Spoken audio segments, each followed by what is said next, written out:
so that we can send you the link if you want to share this webinar with your colleagues. So welcome everybody to our webinar hosted by myself, the Green Man, Matthias Gelber. I'm currently here in San Pablo City, Laguna, in the Philippines, like most of you. And there's heavy rain here at the moment. I hope that my internet connection will be stable. If in case I disappear, don't worry. The other speakers will do their job to keep you entertained and keep the flow going. The good thing about Zoom is, even though individuals might drop off, the whole call still continues. So welcome to our webinar on indoor strategies for airborne virus elimination for office, hotel, school, factories, and any other kind of premises that we can be looking at. Now, I have the great pleasure of having two very, very qualified speakers with us here today. But before I hand over to them and introduce them very briefly, I would like to encourage all of you to be active participants, active listeners. Use the Q&A section to ask your question. Use the chat box to comment as we go along. And I think we live in unprecedented times. I have stopped shaving since we started the lockdown mid-March. So that's my main visual sign of the situation. You can see in the picture, I used to always be clean shaven, but I put my shaver on lockdown during this period. But I've taken as well measures here at home to try and minimize any risk of virus infection. Yesterday, I got a huge shock when I received a WhatsApp of one of my very, very close friends here in the Philippines who was supposed to be with me on a call with a company in Germany later tonight. He is in hospital now and he has got COVID. So it's all around, even in our neighborhood here in San Pablo City, we have a very tricky and risky situation in the Philippines now, and we need to take every proactive measure of leadership we can to try and minimize the risk of infection, both in our homes, in our workplace, in our schools, in our offices, wherever we are, factories. In Germany recently, a study was done on one of the biggest factory infection that has happened, an abattoir in the west of Germany, in a place of Gütersloh, and more than 1,500 people were infected within a short period of time. And the study concluded that the main reason for the high number was the recirculation of airborne virus droplets through the air exchange system that wasn't filtering or bringing in major fresh air from outside. And there were no other preventative measures to actually eliminate airborne virus droplets. So this is really the aerosols, the very small one. This is really one of the key issues we need to focus on. Yesterday, I read an article published by Bloomberg that in the Philippines, people are not yet coming back to the shops and to the malls because they are worried about potential risks. This is the same case with me. I've been really holed up here in our home. I've been out in the last few months less than 10 times just to do the basic things like shopping and getting money from the banks, and that's it. Our shopping behavior has changed from going to the shops to ordering more things online. So we see changes in the economy, but the biggest thing is, how can we eliminate the risk of infection in the public places and in our homes, indoors, that we ourselves are gathering, and that our families, our communities, our friends, our colleagues are gathering? What are the best available technologies and solutions, particularly with HVAC systems, air cons? I have two air cons here. I will share with you later on what I've been doing. And I would now hand over to our first speaker, Joel Jude Tadeo. He is an engineer. He's an expert on HVAC systems, and he will share with us his views on how we can in particularly fine-tune the HVAC system in our buildings to minimize the aerosol and airborne COVID-19 risk. So welcome, Jude. You're still muted. Please unmute yourself and You should be able to share your screen with your slides. I will stop sharing mine.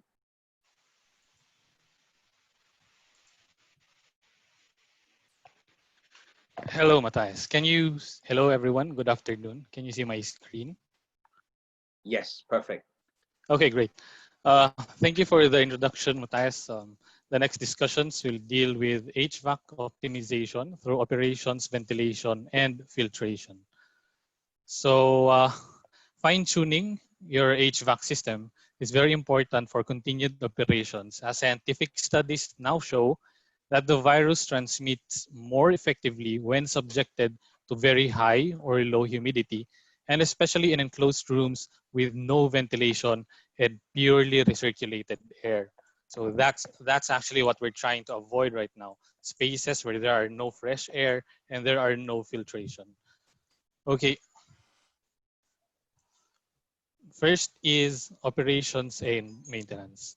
Before checking if your HVAC systems are operating fine, a thorough disinfection of common touch points, especially in the AHU room, where there's usually high humidity, must be conducted.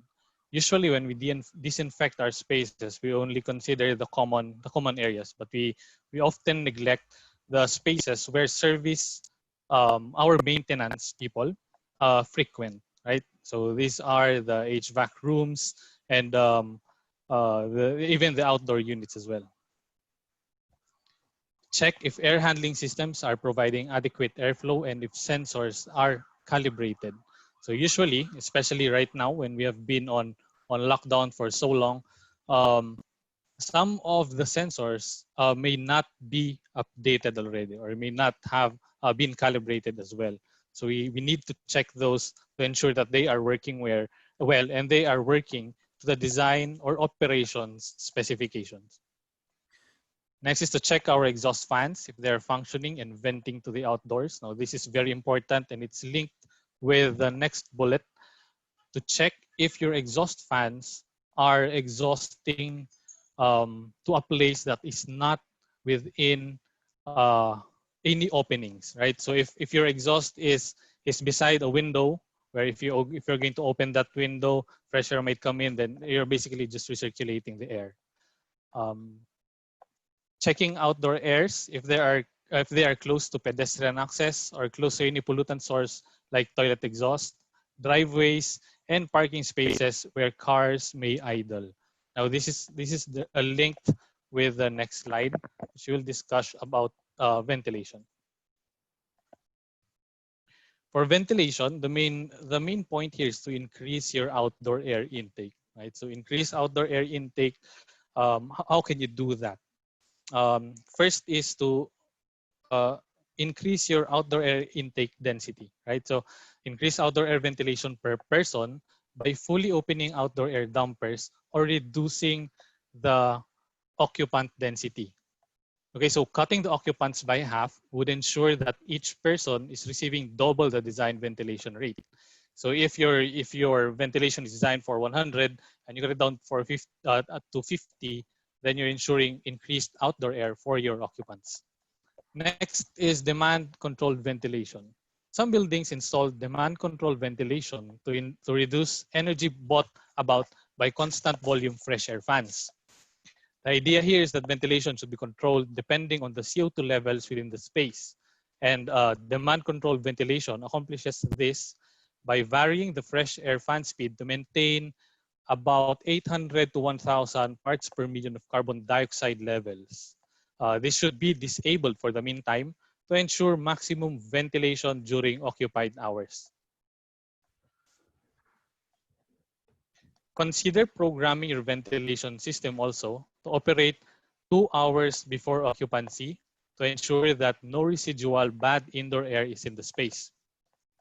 And this would be for the flushing system.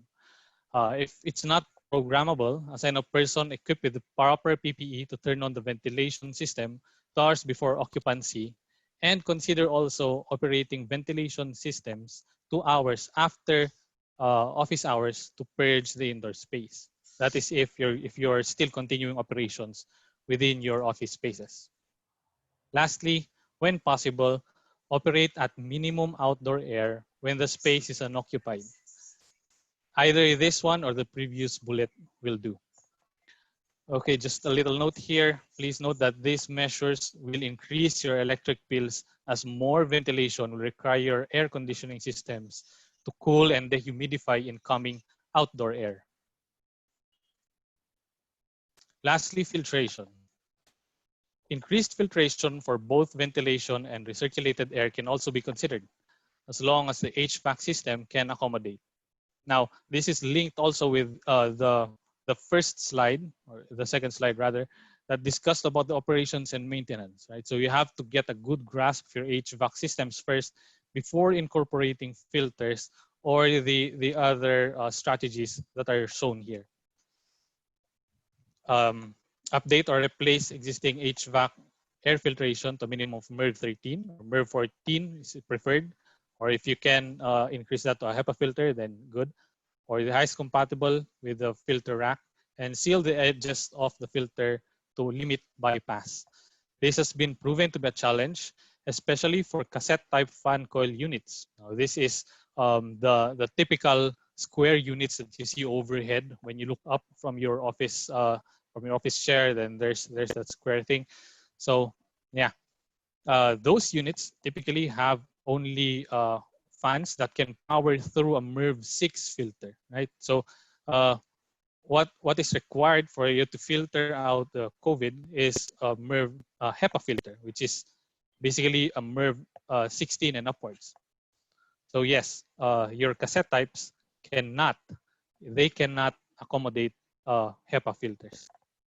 Usually, what is done is the mechanical designers provide higher fan power or a separate booster fan to push through the filter.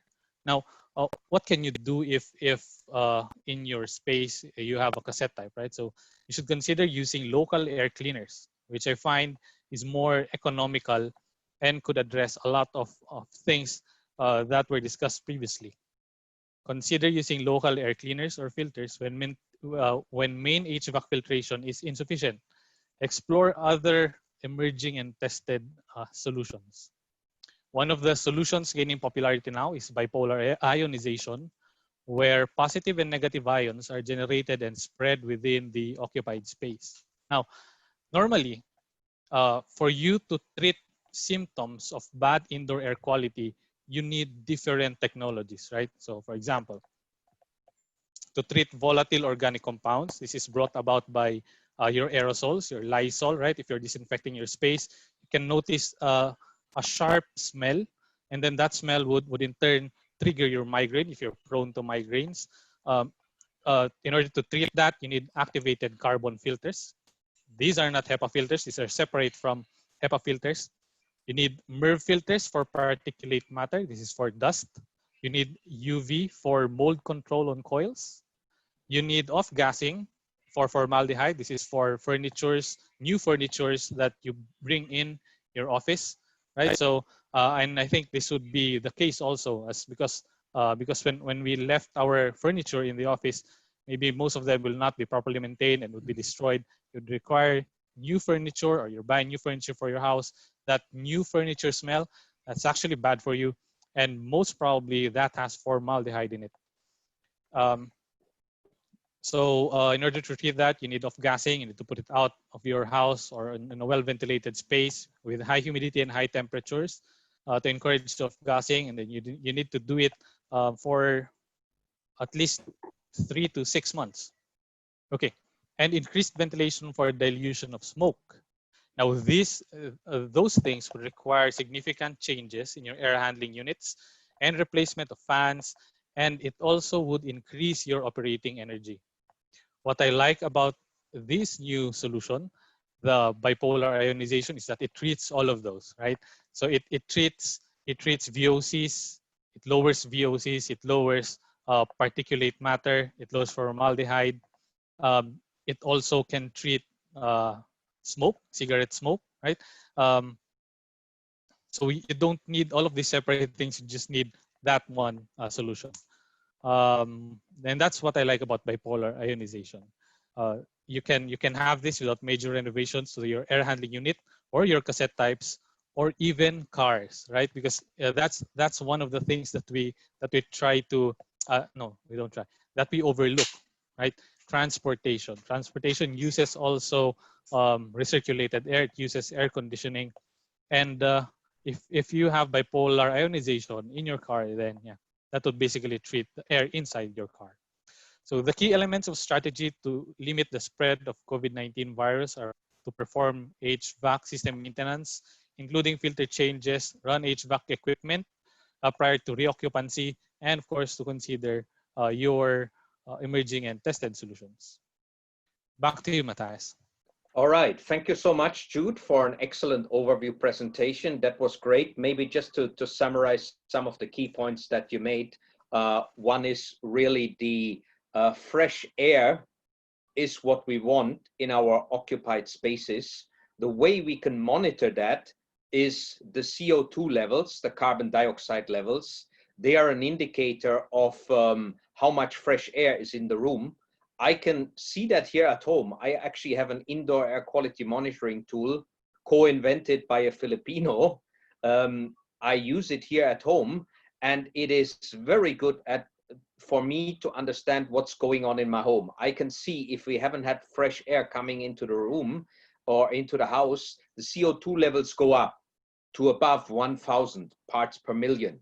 That means there's a lack of fresh air in there. So we can open up the windows and actually adjust that. So that's one point. The second point with the filtration that Jude was talking about is really a tricky one.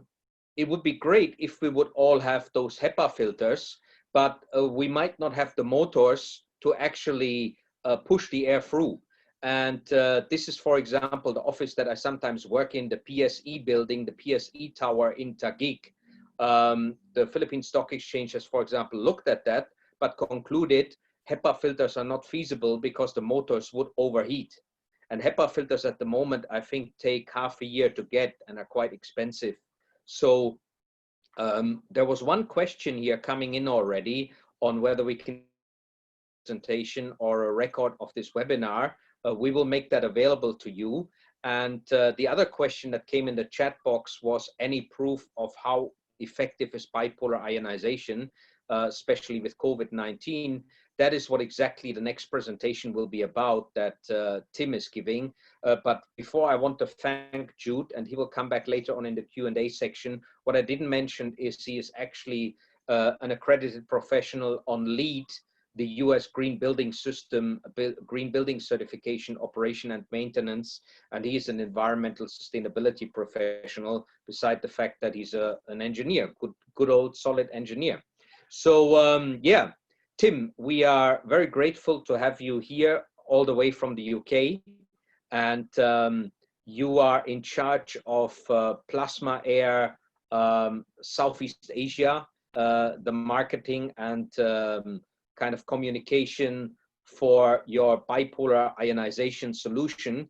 And I've had the pleasure to be with you on webinars before, and I'm really looking forward to your presentation. And I'm sure you have a couple of case studies and examples that provide proof that bipolar ionization works.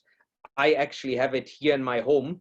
Both of the split aircon units that we have in my personal home use bipolar ionization from Plasma Air, and I will chip in later on with my own experience on that. So Tim, over to you. We are looking forward to your insights on Plasma Air and bipolar ionization. Thank you, Matthias. I'll just share my screen up here. Just bear with me, please. Sure.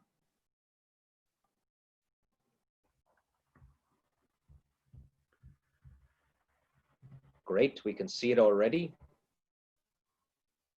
Okay, hopefully you can see that. Well, good afternoon, everybody. I'm going to give you an overview on the technology of bipolar ionization, or BPI as we call it, and really focus on the overall benefits of indoor air quality that it can bring. We will spend a little bit more time on the virus section here, because obviously that's really brought this technology to the front over the last 4 to 5 months. there's a very important question. Why should we purify indoor air?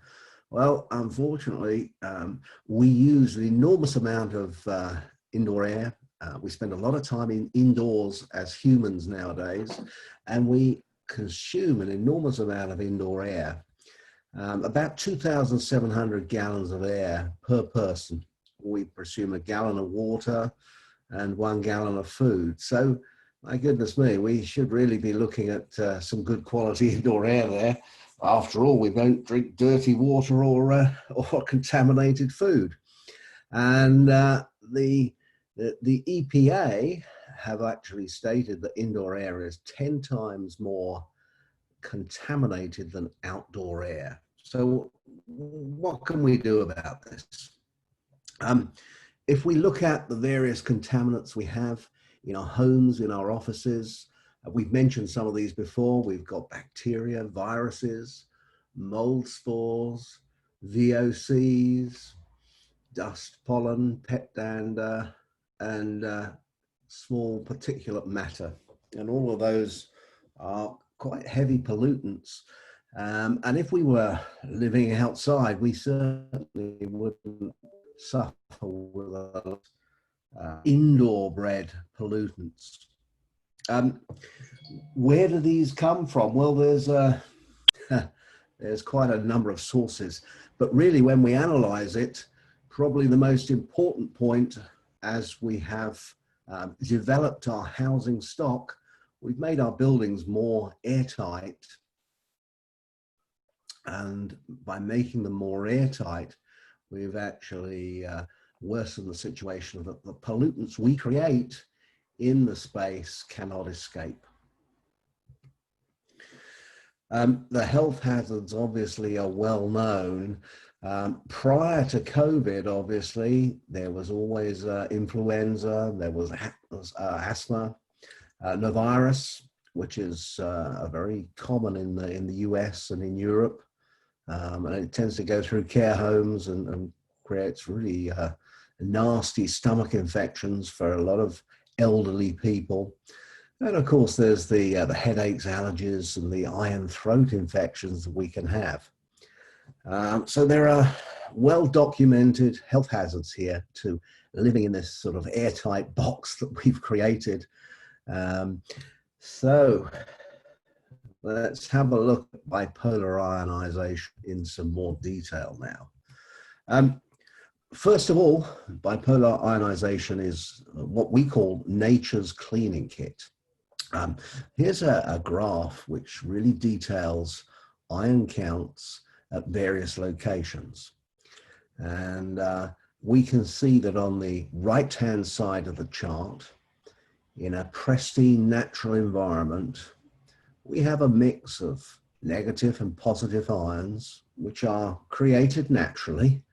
And that's up at about 1,000 centimeters, 1,000 ions per cubic centimeter. Now, as we come down into our rural homes, into small cities, into large cities, and then inside buildings, the actual ion density decreases. And as the ion density decreases, so does the air quality.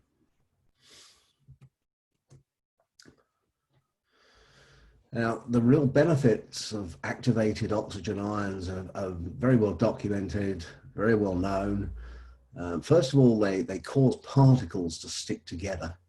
So instead of having these particles which swirl around, and they're very, very fine particles, and they can sometimes never settle because they are so small, we cause particles to stick together. And those heavier particles can drop to surfaces or are caught by the system filters. We also inhibit the growth of mold and bacteria, and certainly mold is a major issue in a lot of air conditioning systems in Asia because of the humidity. Viruses are proven to kill, and for us, right at this moment in time, that is very, very, very important. And we also oxidize odorous gases, and we break down VOCs. So we do, or we allow oxygen ions to do a lot of work in cleaning the air around us and for us. And what we're trying to do is just create a more natural environment in an unnatural place, i.e. our homes and our offices. I will just talk about the technology very, very briefly so that you've got an understanding of how this works. And what I would say is here, we're actually mimicking a natural process. So ions that we see outside in nature, in what we would call pristine natural environments, are created by energy that's imparted onto the oxygen the molecule. And that energy can come from waterfalls, it can come from lightning strikes, it can come from energy from the sun. So this is a totally natural process. What we do with our BPI systems is we impart energy into a neutral oxygen molecule. Now that molecule is ionized and it emits an electron. This electron is captured by another oxygen molecule and it creates a negative ion. And the O2 positive, so the O2 molecule positive ion. So we have a mixture and an equal mixture of positive and negative ions which are fed into the space where we live. Sorry, I can see my internet connection has gone unstable. I hope you can hear me. So these positive and negative ions are then released into the space and they sit unseen all around the rooms that we're in. And as we know, positive and negative ions, or positive and negative, will attract. Now, how do we use this inside of the building? Well, it's quite simple. We look at creating a very ion-rich atmosphere, and we inject those ions into the building. So the ions are traveling either through the ductwork or from the air conditioning unit, and we allow those ions to actually do their work in the occupied space. This is different to standard filtration systems where we pass air from the space through a filter and we trap the pollutants in the filter. We call that a trap and kill system. With ionization, you're actually bathing or showering in an area that is cleaning itself. So as I've said before, the airborne particles that are charged by the ions causes those to cluster, and they can be caught in filters, or they do less harm to us because the actual particle size is much larger.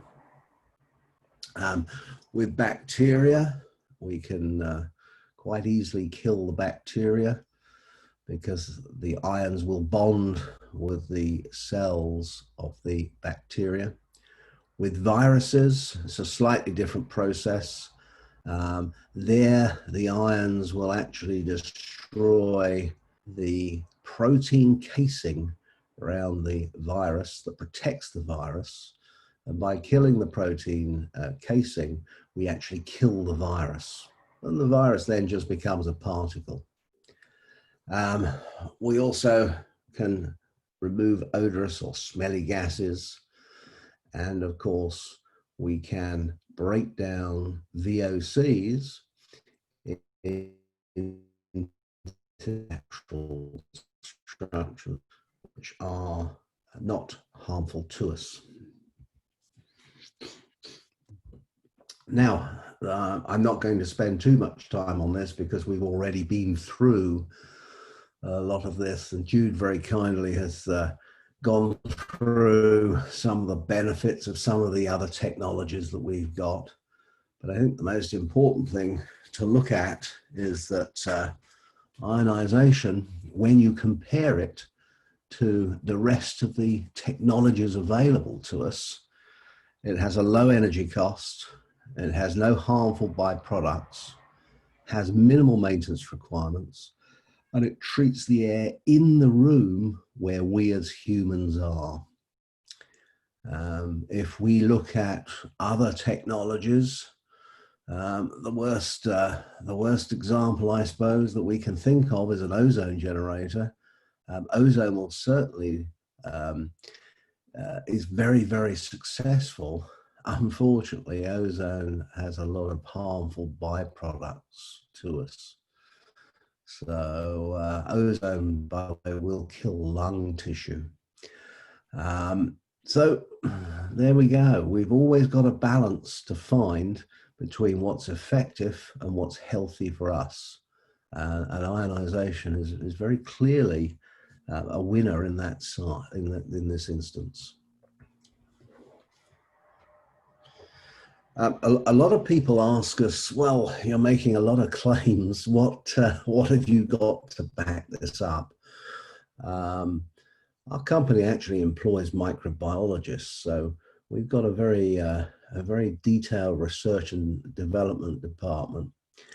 We have two labs, one in Connecticut in the USA and one in Dublin in Ireland. And there we do a lot of research, but we also do a lot of research with independent testing partners.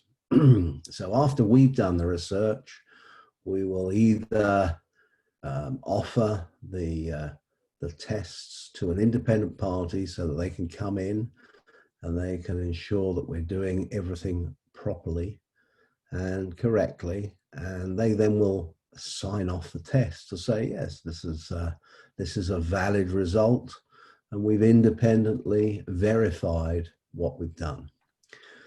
So as you can see, we've got various pathogen types there that we tested against. There's quite a number, and quite a number of independent bodies which have actually looked at and verified the work that we've done.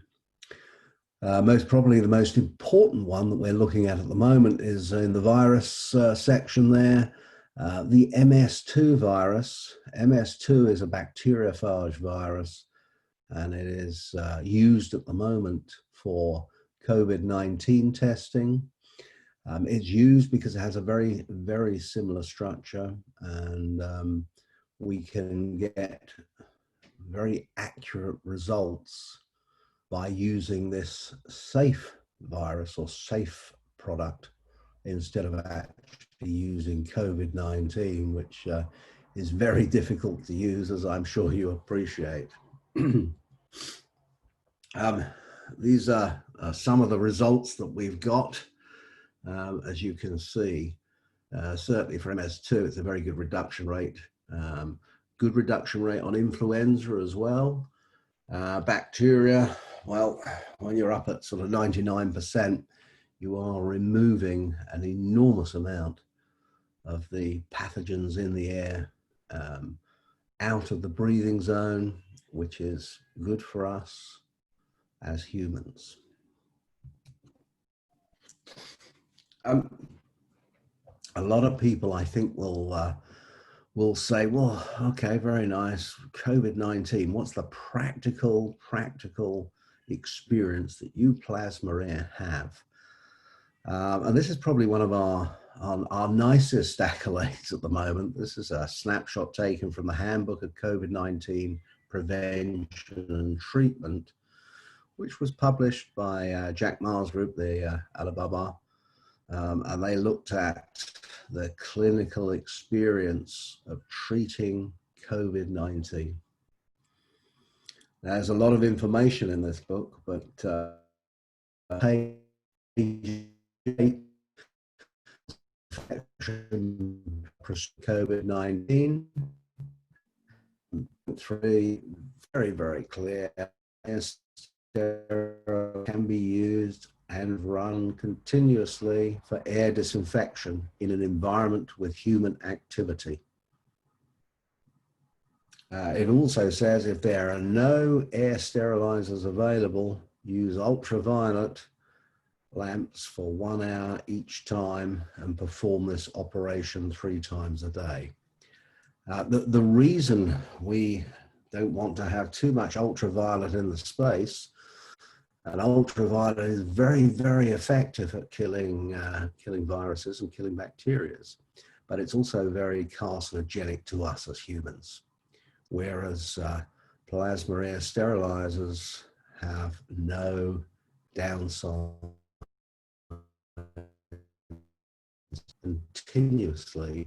They're continuously cleaning the air around us and removing all of these potential pathogens. If we can do that, well, that's a great start, a great way to get the world going again. Safety and compliance. Obviously, products need to be safe, and you, as the users, you want to make sure that these products have been tested, have been independently tested, and as you can see there, all our products are tested by Underwriters Laboratory. That's the American system, UL, and all the products that we sell are actually certified. The company is also registered with the EPA as well. So we've got a lot of independence in terms of verification of A, our product effectiveness, and B, our product safety and compliance to standards. I'll just very briefly take you through the various products that we have. I don't want to dwell too much time on this because there are other people, our distributors can help you with the selection of the equipment. Yeah, Tim, actually, Jude has to leave in 5 minutes. So maybe if you can wrap it up in a minute, and then we can answer Jude's questions for Jude first, and then come back to the ionization. Yeah, well, sure. Why don't we? I can always come back to this slide. I mean, Sure. Basically, my information is finished. So let me just stop the share now, and we'll bring Jude on to answer his questions. Yeah, that's right. Excellent, Jude. So yeah. Thank you. Apologies. I have to leave for another meeting. Okay. First question by Belinda, Miss Belinda Galiza. If proper ventilation cannot be attained, will ionization and filtration suffice to clean the air, and by how many %? So,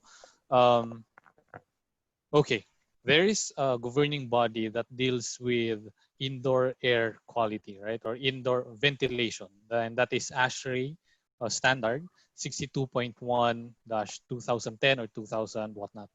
And there are 2 ways in order to achieve this, or to comply with this standard. And one is through ventilation, which is you're just going to provide fresh air per person and then per area.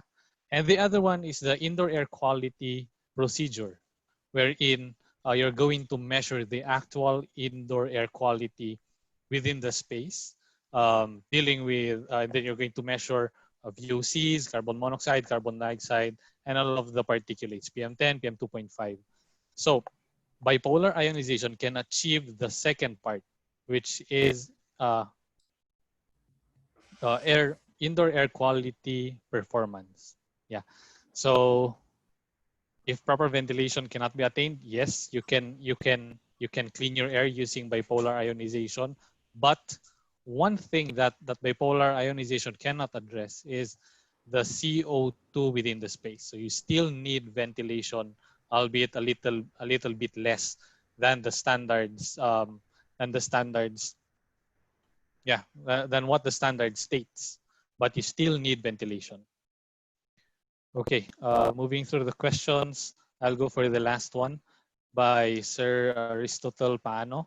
Based on the document ionization can decrease energy consumption by 30%. This is energy savings caused by installing the device or by decreasing the indoor air intake. So that's both, right? It can decrease the energy consumption up to 30% compared with the other alternatives. So if you're going to put, for example, a HEPA filter paired with a carbon filter, so the pressure drop from the HEPA filter and the carbon filter would require a higher capacity of fan or a booster fan, another booster fan. So and the fans usually run 24/7 or whenever there's occupants within the space. So yeah, it would decrease the energy savings. It would decrease the energy. Yeah. Actually, adding on to that, Jude, in some cases you might need to buy additional motors to then actually power those fans. So you have the additional cost for the motor, the purchasing cost, and you have the ongoing power consumption. And people often don't realize that a big chunk of their power consumption in their buildings is the motors. I mean, I went recently down to the HVAC system in the PSC building and looked at all of the gigantic horsepower motors there. They are a big part of the power consumption of any building. Oh yes, part of what I do in my daytime job is energy modeling, right? And well, HVAC accounts for around 60% of the energy consumption of a building, and HVAC can be subdivided into two things. The first is the cooling, and then the next is the ventilation fans. So on that 60%, around 50% of that, or rather 40% of that, is accounted for by the cooling, the chillers, the outdoor air units, the outdoor units, and 60% would be for the ventilation fans because that's what is on all the time. So, yeah. Is there any other question for Jude before he leaves us? The rest of the question Tim can address. I can chip in some comments as well because I have bipolar ionization here in my home and I can share some experiences on that. Any more questions on Jude? Somebody was raising their hand earlier on, but it's difficult to find you here. I can't see you anymore. Maybe you can submit a written question as well in the Q&A section or in the chat box. We have another chat box question here. Yeah, but that's on ionization. I'll just check whether we have any question for you, Jude. Yeah, there's a question as well for Tim again about the Spanish study with the Ministry of Defense. We'll come back to that later. I don't see any additional question for Jude. So Jude, I think you are ready to leave us. But first of all, thank you very much for your great contribution, your excellent expertise, for sharing with us. And yeah, there's one more message coming in. Let me see whether that is something. Yeah, thank you, Jude. that was the message that came in. So excellent. Thank you very much. And we'll see you next time at the next webinar again. And I will just make I'll just make a comment as well on the CO2. This is correct. The bipolar ionization will not alter the CO2 levels, but a slightly elevated CO2. I have a slightly elevated CO2 here at home, and I'm quite relaxed about it because if I let the fresh air in from outside continuously, here in the Philippines, it often comes with a noise problem. If you're in a residential area where you have a road next to it, most of the vehicles here don't comply with the noise legislation that exists. So you get a lot of noise pollution, and I have open burning in the neighborhood. So at some times at night, we usually have the windows and doors fully closed. That means we have a slightly elevated CO2. CO2 makes you a little bit more sleepy, but my CO2 only goes up to 1,200, 1,300. If it goes further up, then I flush the room. I remember when I was a consultant for the ADB, I think their sensors were activating the flushing at 1,000 parts per million. So some companies have those systems in place, but 1,000, slightly above 1,000 is not really an issue. I even stayed in a 5-star hotel where I measured 2,500 at night. And I asked the engineer what's going on, and he told me we switch off the fresh air supply at night to save electricity. So I felt that was a little bit too much, but if your CO2 is slightly above 1,000, it's still quite okay. Yes, and one last thing though, I forgot to mention this, but adding filters as well. We forgot to mention the cost required to renovate basically your air handling units, right? So if you don't have a casing for those HEPA filters, then you have to break apart your AHUs and then put in that cassette and then put in the filters and then put it back again. And that would cost time as well, and lead time, of course, by the supplier. So thank you for having me, Tim and Matthias, and thank you for hosting this, and thank you for the listeners. Have a pleasant day ahead and stay safe. Thank you. Bye. Salamat po. So now we will address the question for Tim. Maybe I'll first go for the 2 chat box question. The one is from Mary. Is the ionization, could it be perceived as having potentially harmful impacts on children in a school setting? That's the one question. And the other question was the test conducted by Tyra in Spain. Can you share that to us as a proof? Are there any videos aside from the certificate? This is obviously somebody that's done some research already on bipolar ionization. And then we have another question here, whether it would be good for clean rooms in a semiconductor environment. And yeah, let's do those 3 first, but let me comment. I have bipolar ionization here at home, and I have 2 children, young kids. My baby daughter is 3 years old. When she was born, I bought an indoor air quality monitoring system. That's why I know how the air quality is here at home. And I have a baby boy that's 8 months old. We have seen improved air conditioning performance since we installed the bipolar ionization. Here in my room, I now put 26 or 27 degrees. Before it was 24, 25.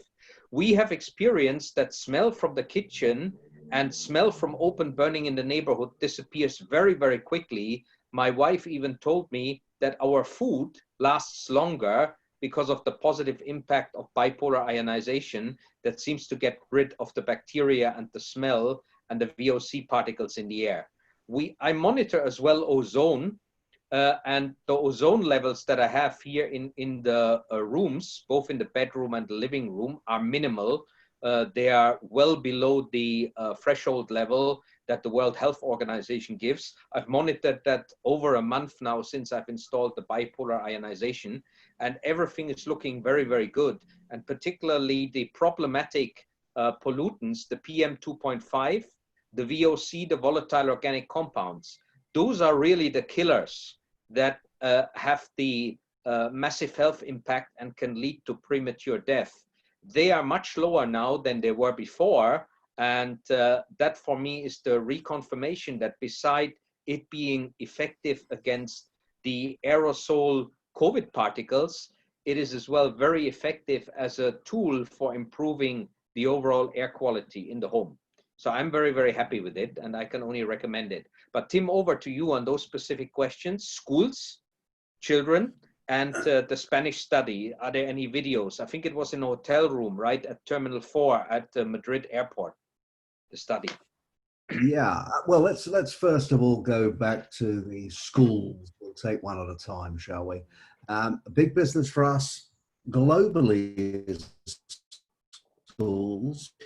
We do a lot of work in America. We do a lot of work in India. Now, as to why the kids should find it harmful, I'm really confused there. We don't have a health warning that says please don't play outside and don't play outside in these pristine conditions. So I think if we're trying to recreate those in a school, then what's the issue? Why would the kids, or why would the parents of the kids think it would be harmful? I would rather send my kids to a school that was had an air quality register, an air quality system in, than one that didn't. Actually, Tim, I think there is maybe as well a problem with language here, because I had the same question from somebody at the Philippine Stock Exchange. Maybe the general ionization that's installed in aircon units or the ozonization is different from bipolar ionization. So there might be perceptions that general ionization has got harmful byproducts. Maybe you can clarify what is the difference here. We have positive and negative ions in bipolar ionization, but general ionization might only have one type of ion, right? Well, it gets a little bit more complicated than that. We do have unipolar ionization, which is just producing negative ions. Now, if we go for just producing negative ions, then what we tend to find is that you'll get a lot of dust spotting around the room. So the dust in the room becomes negatively charged. The walls are very often positively charged, so the dust will stick to the walls. Ionization or bipolar ionization creates no difference in static, and we don't have this dust streaking. Also, of course, our products, you mentioned the term ozone there, and I think that this is very important to stress, that the products that we sell have all been ozone tested. And we are, well, we're not even near the limit in terms of the dangerous levels for ozone by using bipolar ionization. So, and we've got all the records and all the certifications to prove that. In fact, if you go to our website, in the resources tab, you'll be able to see the ozone generation measured independently for some of the products. So perhaps that's the answer to that question, Matthias. Actually, I can share as well here. I'm not sure whether you can see it. Maybe not, but this is my screenshot of my indoor air quality monitoring tool. I can just tell you that my current CO2 is 895. My temperature is 25.7. My ozone is 3.7 parts per billion, which is extremely low, far below the threshold level. So those are the monitoring. I have PM 2.5 is 1 microgram. That is absolutely minimal. The nitrous oxides and the CO are virtually zero. So I have excellent air quality at home, which is as well largely down to the bipolar ionization, because it wasn't as good as before when I didn't have it here in the room. So maybe that addresses that question. What about the Spanish study and the semiconductor room? Sure. The Spanish study, through our distributors there in the Philippines, you can get the video that was taken by the Spanish government, and you can also see the independent test study, which is in Spanish and in English, and that was independently signed off by microbiologists who were not employed by either our distributor in Spain or by ourselves. So it's a true independent study.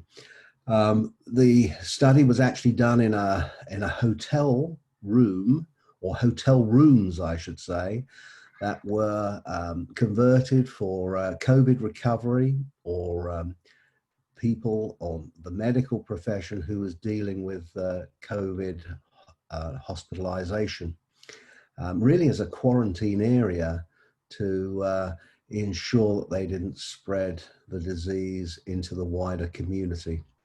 The results, as I say, were closely monitored by the Spanish military of defense with some very expensive equipment to look at the pathogen levels. And the results we're obviously very pleased and very proud of, but that is the power of ionization. It's very, very strong. I noticed of the ads, what should be the ionization level?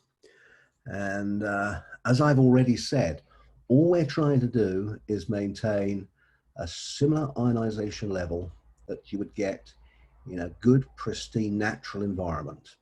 And that's between 1,000 or 800 to 1,500 ions per centimeter cubed. No more, no less. I think bipolar ionization has been proven to kill COVID-19 or the MS2 bacteriophage at levels of about 250 ions per centimeter cubed. We also have to remember that ionization is dumb, so it will not just affect the viruses in the room. It will also look at VOCs, it'll look at all the other pollutants in the room and will attack those and destroy those. So unfortunately, we can't really just focus ionization onto viruses. It's a bit of a shotgun approach, as we would say, but it's a very effective shotgun approach. And that's why we just try and get those higher levels in the room. There is no maximum ionization levels that I can find anywhere in the world, which is interesting. There is a Russian study that was done, and it was done for their space studies. And they were looking at ionization levels. The maximum they wanted to hit was about, I think, 50,000 ions per centimeter cubed in a space. Well, we're well below that kind of level, but we're also above the effectiveness level of killing viruses. So, as ever, nature's a wonderful thing, and it's a balance we're trying to achieve all the time. And if we just try and mimic nature inside our spaces, we'll be in a lot better situation. Semiconductor rooms, is it suitable for semiconductor rooms? It certainly is, and it's used in two forms. One is in semiconductor rooms. Obviously, dust is a major issue, but also static is a major issue. You don't want static going through when you're making semiconductors. So ionization is very popular to remove the static and balance the charges out in these clean rooms. So very commonly used and a good application. There's a question from Roy that we need to clarify. He was asking whether the virus is just clustered together and then falls to the ground, or whether it's actually being killed. I think what you said is the virus droplets get killed due to the protein layer that gets destroyed, but other particles in the air might get clustered and then they become easier to capture or fall down and don't go into people's lungs. Is that correct? Yeah.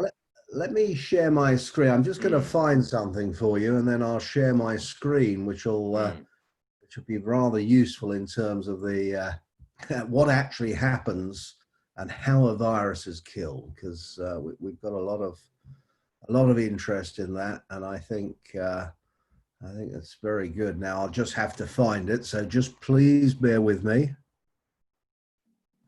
Sure. Yeah, there's one question here. Are there any big clients here in the Philippines? There are. I think you can contact Walter or Jeroen from IAQ to get clarification on that, to get a client list. Who are your hospital clients worldwide? I think there are a couple of hospitals. And as you saw, it was recommended in the Chinese study as the priority solution for killing off airborne virus droplets in a hospital environment above UV, because of the reality that UV is difficult to use with humans present, because if you expose them too long, then it has potentially a carcinogenic impact. I think there are a couple of hospitals that are using plasma air but Tim can comment on that after he has found his video. What about the maintenance of bipolar ionization? That's another question here. I myself haven't had any maintenance issues here. I just have a switch. I can switch it on and off. I usually keep it on. There was another question as well relating to whether it just works with aircon. My brother-in-law has a Korean store here, and we've installed it in the fan. So the fan actually creates some air circulation. In any room, you will have some air circulation, and that air circulation carries the positive and negative ions around and creates this positive impact. So it can be as well used even if you don't have an aircon system. So Tim, I think you found your slide there, yeah? Yeah, and hopefully you can all see this. This is a very clear explanation of how these viruses are deactivated, and this is the term deactivated. So we have a virus droplet, and you can see that the positive and negative ions actually surround the hemagglutinin on the actual surface of the virus, and that's the surface proteins that form on organisms and trigger infections. And when those ions actually land on that that surface, they actually destroy on a what I would call a molecular scale. They destroy the virus coating. Now, once the virus coating is destroyed, then the virus cannot infect even if it enters the body. So what effectively the ionization is doing is stopping the virus latching mechanism, and it's very, very successful in terms of doing that. So that's the actual the real reason. That's how it works. Now, of course, once that virus is effectively deactivated, then it just becomes a particle, and then it could agglomerate with other particles in the airstream, and it could drop down to the floor, or it could be collected in the filter. It all depends on the velocities in the room of the air that's moving, and of course the actual physical weight of the cluster size. People do ask, okay, we've corrected, if you like, the aerosol, the airstream, where we're killing the bugs in the airstream. What about these bugs if they actually land on a surface? The tests that were done in Spain were also looking at surface kill rates. And we were surprised. We didn't really think we'd have a particularly good surface kill rate, but we actually ended up with, I think, a 79% surface kill rate, which is certainly helpful. So in other words, you can't stop your cleaning. You've still got a cleaning regime. There's still a risk of being able to pick up particles that, or these viruses that have landed actually on surfaces. However, we're cutting an infection loop, but if we continue to clean, we also cut another infection loop. And at the end of the day, it's really a question of just having the correct seatbelt in a car. We may crash, but the seatbelt might save our life, and that's really what it's about in this instance. So I hope that gives you a better and clearer idea. The slides available with Walter or Jerome. So please, read it, look at it, understand it. It might save your life one day. Yeah, we will make the slides available, and as well could be additional questions from people. I would as well suggest that if there are still additional questions, you can submit them to Walter or Jeroen. I think most of the questions that were submitted in advance have been answered as well. I saw one or two more questions in the chat. Tim, there was the comment, is there a referee journal article that verifies the effectiveness of bipolar ionization? Some kind of independent scientific article. Is something like that available? And obviously the studies that are there, especially the Spanish study, handbook for cold. Then there is the case study from India, where the Indian Railway has installed bipolar ionization and nano coating in their new railway wagons as a way of preventing COVID in the transportation sector. So for transportation sector, this is very effective as well. And for those of you that want additionally surface protection, what IAQ is offering under the indoor care package, and that is exactly what I have taken here for my home, is the bipolar ionization. That was my first priority, and then combine that with dioxide nano coating. That then as well supports the continuous surface disinfection. But Tim already mentioned 79% was the success rate after 10 minutes with a Spanish study, even on the surfaces, just with bipolar ionization alone. But this combination with the indoor care package is as well what my local dentist here in San Pablo City has taken because he was thinking, wow, I don't need to, I can do it immediately. There's no waiting time. I don't need to do any work, and it's a monthly package that is very attractive in terms of monthly payments. It's a little bit like paying an electricity bill, a small electricity bill, rather than having to come up front with huge money. This is for people who want it on this ongoing basis. So Tim, any referee journal articles that you can refer us to? Yes, there are independent articles, and they are with the guys there at IAQ Philippines. So, yeah, you can check in the chat box. Jeroen posted the emails of Jeroen and Walter from IAQ Philippines, and you can look at the websites, both IAQ Philippines and Indoor Care. So we need to put together, Jeroen and Walter, the slides from today. We will put up the webinar on YouTube. We will collate some of the special studies, the Spanish study, any videos that are available for that one, the reference to this Chinese handbook, and as well, any additional questions, please submit them, and they will get back to you. So thank you everybody for being present. We still have 70 people on the call, on the webinar, which is great. That means you really stayed till the end and listened to everything.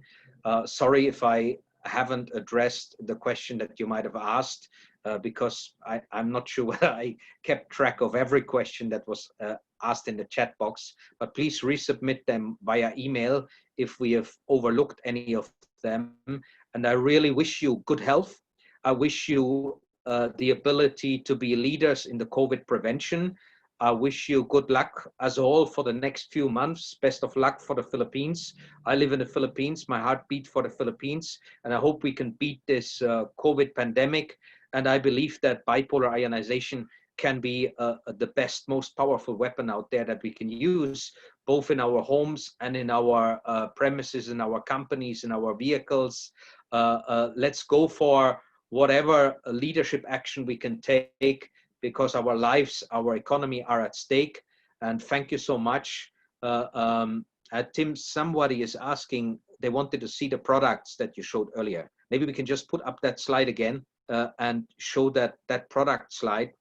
This is basically how the bipolar ionization looks. In my split aircon units, it's basically the small unit that is installed. But there are bigger units as well for the HVAC ducts and systems. Maybe, Tim, if you can pull that up so we can just see that for a short period of time, and then we will definitely finish. I'm not sure whether my dentist is still on the call. I saw him registering. Glenn, Are you still here? He has the bipolar ionization. Oh yeah, he raised his hand. Great, Glenn. Good to see you. My wife is coming tomorrow again to your dental practice, and I'm very happy that she's in safe hands there with you and with all the great preventative actions that you have taken with the indoor care package and other things you have done. Okay, Tim has the page here where he can show the actual products. Thank you, Matthias. Yeah, around the top or on the top, we've really got our duct-mounted products, which are the 100 and 200 series, the 7000 series, and the 50 series. Each one of these would be selected for the application that you have, and the application is really dependent upon the airflow and what we call the pollutant factor, how dirty the air is and what we're trying to clean up in the air.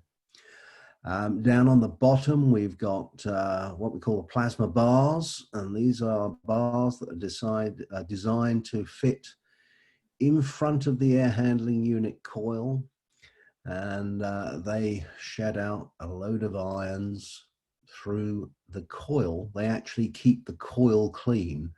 So if you go for a plasma bar, then it has a dual function. One is it ionizes the air going into the space, but it also keeps the coil clean of biofilm. And in terms of energy lost through biofilm buildup on coils, it can be up to 25% of your energy that goes into your air conditioning system. So that's pretty expensive when you add that up over a year, and can, for some of you, add into many thousands of dollars. We then have the what we call the baby of the system. That's the PA600, and that's really designed to fit in your high walls, your cassette units, and your small, what I would call, say, small single packaged units. Very effective little unit there. Great iron production, and I think that's the unit that Matthias has there. Yes. At home. So I have two that works in offices and in homes as well. So basically we can go from, as you can see there, a residential application, up to some of the biggest systems that you would ever see, like airports. We do a lot of work in transportation.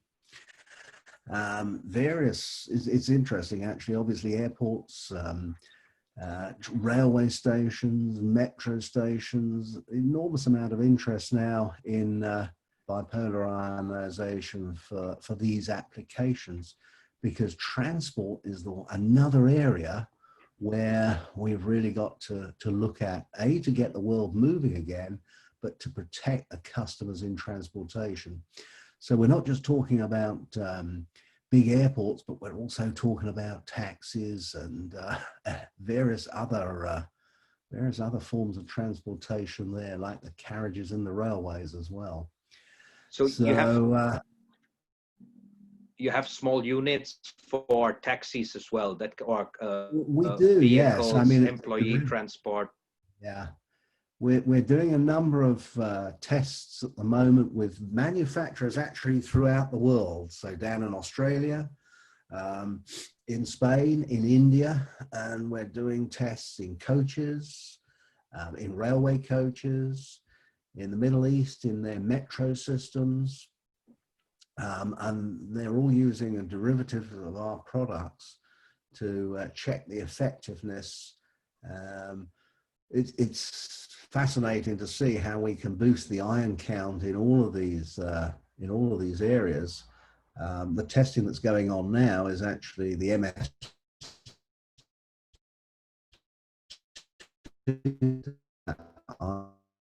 And we knew that the system worked really well in a static environment, but if we go into a moving environment, we've got to detect a number of rules that we're going to have to look at to ensure that we have the most effective solution there. And which hospitals have installed the plasma air? Many hospitals in the US, in Korea, in India. The names are, yeah. I mean, I can get a list together, but John Hopkins Hospital has it in the US. The India hospitals, the AIMS hospitals in Delhi, they all have it fitted. So there's, you know, it's very, very common now in hospitals to have this kind of application. All right, great. So I think we got a lot of information today, and thanks so many of you for staying on until, you know, long beyond the original schedule for 1 hour. That shows the interest. Thank you, Tim, for really giving us so much comprehensive information.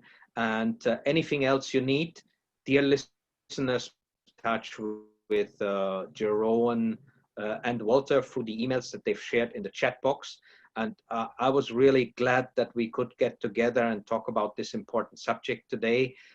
And even though we had sometimes a little bit of lagging internet connection, seems our internet today in the Philippines was better than in the UK, Tim, but we still managed, we could catch everything you were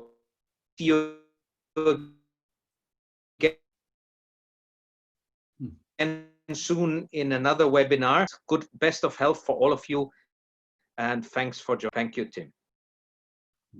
Thank you. Bye-bye. Bye-bye.